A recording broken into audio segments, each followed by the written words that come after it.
வணக்கம் உறவுகளே, எல்லாரும் எப்படி இருக்கீங்க? இன்றைக்கி சூப்பரான ஒரு கேக் ரெசிபி தான். கிறிஸ்மஸ் ப்ளம் கேக் தான். ரொம்ப ஹெல்த்தியாக, ரொம்ப டேஸ்ட்டாக, ரொம்ப கமகமாக, நல்ல மணமாக இந்த தடவை கிறிஸ்மஸ்க்கு நம்மளே நம்ம கையால் வீட்டில் செஞ்சுக்கலாம். இந்த மாதிரி சூப்பரான கேக்கு. அது நீங்கள் எப்படி வேணாலும் என்ன ஷேப்பில் வேணாலும் செஞ்சுக்கோங்க. நான் இன்றைக்கி ஹார்ட் ஷேப்பில் செஞ்சுருக்கிறேன்.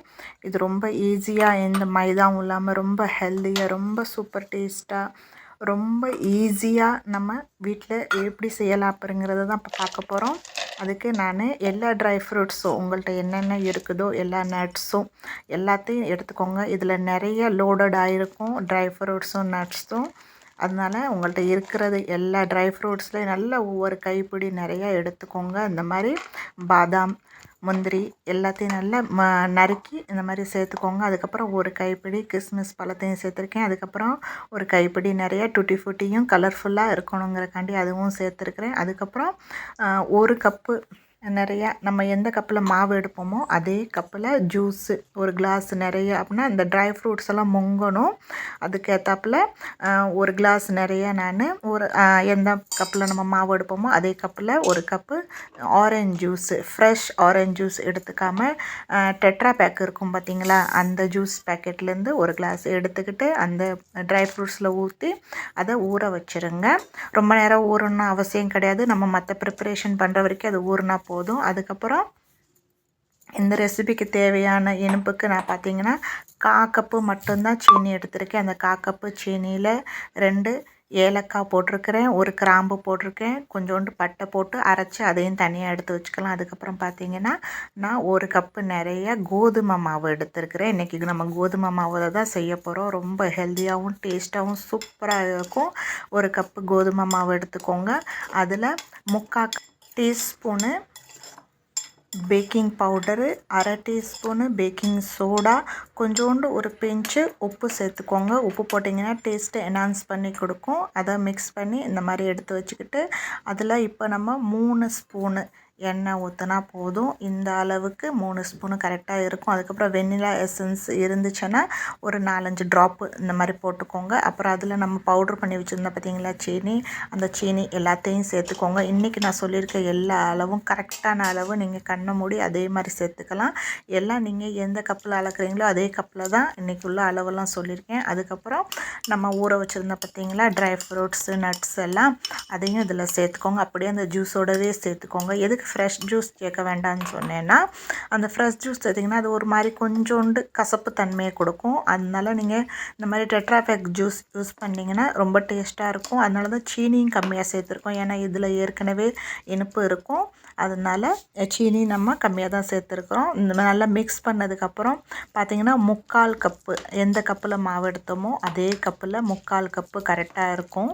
இப்போ அதை பால் எடுத்துக்கோங்க. அந்த பாலை மொத்தமாக சேர்க்காமல் கொஞ்சம் கொஞ்சமாக ஊற்றி இந்த மாதிரி கலக்கிக்கோங்க. நான் ஒரு கப்பு எடுத்துருக்கிறேன், உங்களுக்கு காட்டுறேன் பாருங்கள். மிச்சம் 1/4 கப்பு பால் மிஞ்சும் பாருங்கள். அதை இப்படி கொஞ்சம் கொஞ்சமாக விட்டு நல்லா கலக்கிக்கோங்க. இது கரெக்டாக இருக்கும். ஒரு கப்பு கோதுமை மாவுக்கு கரெக்டாக 3/4 கப்பு பால் கரெக்டாக இருக்கும். ஏன்னா கோதுமை மாவு மைதான்னு சொன்னால் இவ்வளோ பால் தேவை வராது.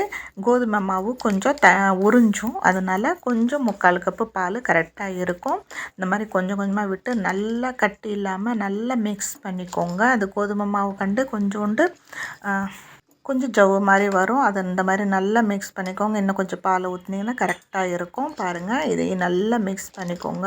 இந்த கேக்கு சரி, நீங்கள் செய்யும் போதும் சரி, அது வெந்துக்கிட்டு இருக்கும் போதும் சரி, சூப்பராக நல்ல ஒரு அரோமா இருக்கும். இந்த கேக்கு வேகும் போது ஒரு மனம் இருக்கும் பார்த்திங்களா, அதை விட இதில் ஒரு டேஸ்ட் தனியான ஒரு மனம் கிடைக்கும். அது ஏன்னா இது நம்ம சேர்த்துருக்க பழமும் ஆரஞ்ச் ஜூஸ்னால் வர ஃப்ளேவர் அது ரொம்ப சூப்பராக இருக்கும். நீங்கள் செஞ்சு பார்த்தீங்கன்னா உங்களுக்கே தெரியும், சூப்பராக ஒரு கமகமன் மனம் இருக்கும். பாருங்கள், இப்போ கரெக்டாக மிக்சிங் ஆயிடுச்சு. பாருங்கள், நான் இப்போ கப்பில் மிஞ்சின பாலை காட்டியிருக்கிறேன். இப்போ கரெக்டாக பர்ஃபெக்டாக 3/4 கப்பு இது இருக்கட்டும் ஒரு ஓரமாக. அதுக்கப்புறம் நம்ம எந்த கேக்கு நீங்கள் தட்டில் செய்கிறதா இருந்தாலும் செஞ்சுக்கலாம். இல்லாட்டி இந்த மாதிரி கேக் டின்னு இருந்துச்சுன்னா உங்கள்கிட்ட எந்த ஷேப்பில் இருக்கோ அந்த ஷேப்பில் செஞ்சுக்கோங்க. அதில் கொஞ்சோண்டு நெய் தடவி நல்லா இந்த மாதிரி கோதுமை மாவை இந்த மாதிரி டஸ்டிங் பண்ணிக்கலாம் எல்லா சைடு படுற மாதிரி. ஏன்னா அப்போ தான் ஒட்டாமல் வரும். நீங்களே பார்த்துருப்பீங்க. இது அப்படியே சூப்பராக அப்படி திருப்பினா போதும், அப்படியே ஒட்டாமல் அப்படியே லபக்குன்னு அல்வா மாதிரி கையில் வந்துடும். கேக்கு சூப்பராக வரும்.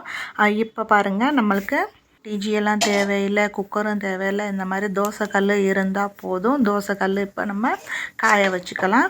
அது பாட்டுக்கு காஞ்சிக்கிட்டு இருக்கட்டும். இப்போ அந்த காயிற நேரத்தில் நம்ம இந்த டின்னில் எல்லா மாவையும் ஊற்றிக்கலாம். மாவை ஊற்றி நல்லா ஈவனாக நல்லா பரப்பி ஊற்றி கொஞ்சம் நல்லா டேப் பண்ணிங்கன்னா, இப்படி லைட்டாக தட்டுனீங்கன்னா அது என்ன ஆகும்னா நல்லா அதில் இருந்த காற்றெல்லாம் வெளியில் வந்து அது ஈவனாக பரவி நல்லா சூப்பராக அந்த கேக்கு புசு புசுன்னு நல்லா வெந்து வந்துடும். பாருங்கள், தோசைக்கல் இந்த மாதிரி காயணும், அதுலேருந்து ஆவி போகுது பாருங்கள். அதுக்கப்புறம் இந்த மாதிரி ஒரு ஸ்டாண்டு வச்சுக்கிட்டு அது மேலே நம்ம கேக் டின்னை வச்சு மூடிடலாம். மூடி வந்து நல்லா கவர் பண்ணுங்கள். இந்த மாதிரி இட்லி தட்டு மூடியில் வச்சாலும் சரி, இல்லை நீங்கள் சட்டியில் அப்படியே ஃபுல்லாக கவர் ஆகணும், அந்த மாதிரி வச்சு கவர் பண்ணி. இப்போ பாருங்கள், 1/4 மணி நேரம் ஆயிடுச்சு. 15 நிமிஷத்துக்கு அப்புறம் நம்ம கேக்கு அரை வேக்காடாக வெந்திருக்கு. இந்த நேரத்தில் நம்ம மிச்சம் வச்சுருந்தோம் ட்ரை ஃப்ரூட்ஸை இது மேலால் அலங்கரிக்கிறதுக்காண்டி போடுறேன் நான். ஃபஸ்ட்டு ட்ரை ஃப்ரூட் வச்சோம்னா என்ன ஆயிரும்னா, உள்ளே அந்த கேக்கு பொங்கி வரும்போது அது அப்படியே அமுங்கி போயிடும். அதனால அரை வேக்காடு ஆனதுக்கப்புறம் இந்த மாதிரி பாதாம், கிறிஸ்மஸ், டூட்டி ஃப்ரூட்டி, அப்புறம் கிரான்பெர்ரி, அதுக்கப்புறம் முந்திரி எல்லாத்தையும் இந்த மாதிரி ஒன்று ஒன்றா லைட்டாக அழகாக இந்த மாதிரி எல்லா இடத்துலையும் இப்படி நல்லா அழகாக டெக்கரேட் பண்ணிக்கிறேன். அதுக்கப்புறம் நம்ம மறுபடியும் அதை மூடி போட்டு மறுபடியும் 15 நிமிஷம் கரெக்டாக அந்த கேக்கு வேகிறதுக்கு அரை மணி நேரம் ஆகும் பாருங்கள். 30 நிமிஷத்தில் கரெக்டாக ஆயிரும்.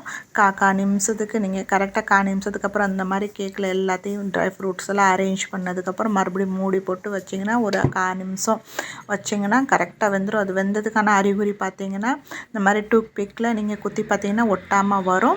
2வது வேறு இது நல்ல கமகமன்னு வீடு ஃபுல்லாக ஒரு நல்ல மணமாக வரும் பாருங்கள். அதுலேயே நீங்கள் கண்டுபிடிச்சிடலாம்.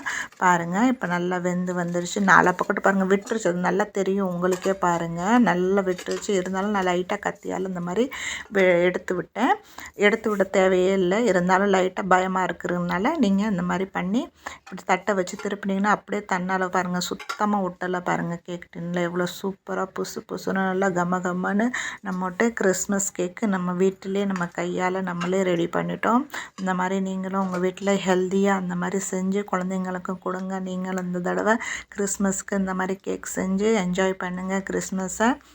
வீட்டில் எல்லாரையும் அசத்துங்க. எல்லாருமே ஆச்சரியமாக கேட்பாங்க, அது நீங்கள் பண்ண கேக்கான்னு சொல்லி. அவ்வளோ சூப்பராக டேஸ்ட்டாக ஹெல்த்தியாக ரொம்ப நல்ல சூப்பர் கேக்கு. கண்டிப்பாக செஞ்சு பார்த்து எப்படி இருந்துச்சுன்னு உங்கள் அனுபவத்தை என் கூட ஷேர் பண்ணுங்கள். இவ்வளோ நேரம் பொறுமையாக வீடியோ பார்த்ததுக்கு ரொம்ப நன்றி. Bye bye, take care, thanks for வாட்சிங்.